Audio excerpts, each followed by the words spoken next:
All right, welcome to part 3. Actually, before I get these, I do want to grab the Healing Oracle. And on the bottom of this deck, before I started shuffling, is the Waxing Crescent. So that could be really significant. All right, and this says beginning of growth, new opportunities, and taking action towards your goals. And that's like your overall energy that you're in right now, or that you will be in once you get out of this more heavier period. I don't feel like this heavy period is going to last very much longer for you, because you're like, and this is literally mirroring the feminines. Like, both counterparts are about to embark on that Ace of Swords energy. So you're about to have massive activation, massive clarity, massive guidance, exact direction on where you're going. So it's like you're no longer going to feel heavy. So just like allow that to let your energy sit at ease, not really like sitting in like a Nine of Swords energy where you have a lot of anxiety. Maybe you're having a lot of sleepless nights. Maybe you're having a lot of nightmares or dreaming of your person pretty heavily. All right. You know, sleepless nights. So not being able to go to sleep, struggling to go to sleep, struggling to stay asleep, waking up at random times. I know when I first awakened, I was waking up at like 222, 333, 444 can be significant. Like you're waking up right on an angel number is super significant. 123, you're upgrading. All right. So Virgo energy can be significant, but what I pick up with Virgo is it depicts the Hermit. So you guys have been in a lot of like inner reflection period, but this is about to break free from you guys, right? So it's like we first go through all of this introspection on what we need to look at, what we need to address, and where to take action. And I said where to take action for a reason, because this is not going to last very long, and you're actually going to be in the energy of knowing exactly where to go, what to take action on, and what to do. Look at that solar plexus right there. The solar plexus chakra, very significant. And then we have the waning crescent also. I feel like this is the current energy that you're in, but you're going to switch to the waxing crescent, right? So that new beginnings, all of that wonderful new energy, but you're currently in this surrender, introspection, preparing for a new cycle. You cannot make this up with what I got with Virgo. It's not even a tarot card. It's a healing oracle card, but I always have the intent that it could be the physical sign. So you could have Virgo somewhere in your chart. All right. So sun, moon, rising, Venus North Node could be significant, okay? But the Hermit's all about introspection. But you guys are also surrendering that past version of yourself, that young and wild and free. Not saying that you have to lose that aspect of yourself, but it's like you're just shifting it into a more positive, healthy way, which is absolutely beautiful. Or that's the understanding that you're going to do.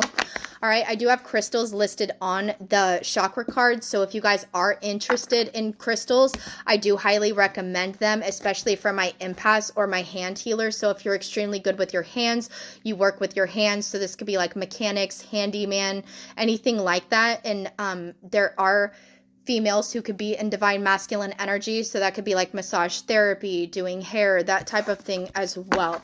Something very healing with the hands could be very significant. I highly recommend crystals. So crystals for the solar plexus is pyrite. I actually have this one out, and this helps accelerate your abundance. Yellow jasper, citrine would be an amazing one for you. I highly recommend, and it's really easy to find, and I don't think it's even very expensive. You can go to any metaphysical shop around you. They're really booming. It's a really big popular thing right now, so I'm sure you have plenty in your area. Okay, I don't know why I just got the indication like Arizona Sedona. So Sedona is actually where they collect the crystals. So if you're in any like piece of the area, there's always ways to get crystals, okay? And if you don't have any physical shops in your area, you can DM me directly and I'll give you some guidance on where to go. All right, and then we have yellow aventurine, which is also a really beautiful one. Any one of these would be very significant, but if you're looking for it for more of a healing aspect to replenish the solar plexus, they also said bloodstone would be very good for you guys as well, so look into that crystal. You can also look up the healing properties in Google to see what would best benefit you, but yellow aventurine is all about like new beginnings and luck and all of this stuff, and that's exactly where you're going. Citrine is really going to help you with your inner confidence and your self-esteem. Jasper's more of like a grounding stone, so this is just kind of like grounding everything that's going in. So all of these would be very, very wonderful. forgive yourself and others. So that's a very significant thing. I do feel like you are not necessarily that you need to forgive others, but I feel like this is more like you're starting to understand how to forgive yourself for everything that you've done wrong, which I feel like is why you're in an introspection energy. Not saying that you did anything wrong, but it's like you're forgiving yourself for what you didn't understand before. Absolutely beautiful. Releasing fears and doubt. Because you're ready to make a change. This is absolutely beautiful. A lot of you guys are changing for your feminines and for yourself. Astral work, what I say about the sleeping. So it's like your higher self is doing all of this work. It's like, oh my God, my physical vessel is like finally awoke. So like they're gaining all of this knowledge. And this is actually a mirroring concept of what the feminines are going through right now. So you guys are heavily mirroring each other.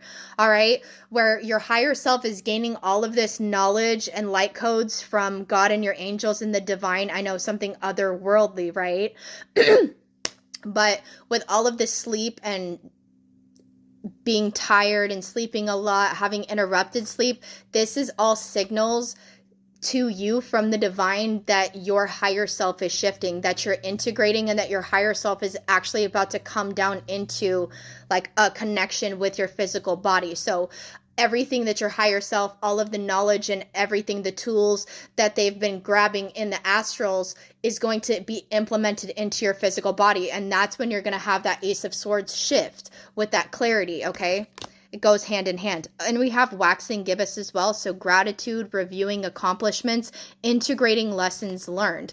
So I feel like before you guys even had your spiritual awakening, you were already like starting to notice that your conscious was shifting, like knowing what was no longer serving you. It wasn't fulfilling to you anymore. And so it was like you were already starting to learn lessons. Anytime my nose gets itchy, that means that I'm really like channeling the energy. And that's like a confirmation for me that like I'm perfectly on point with this message. I just saw 717. So that's Leo energy. So that could be a significant day. So if you guys are a Virgo sun sign, your birthday could be on September 9th on a portal day. That's a portal day actually. So very significant for some of you guys. I'm not saying you guys have to be a Leo.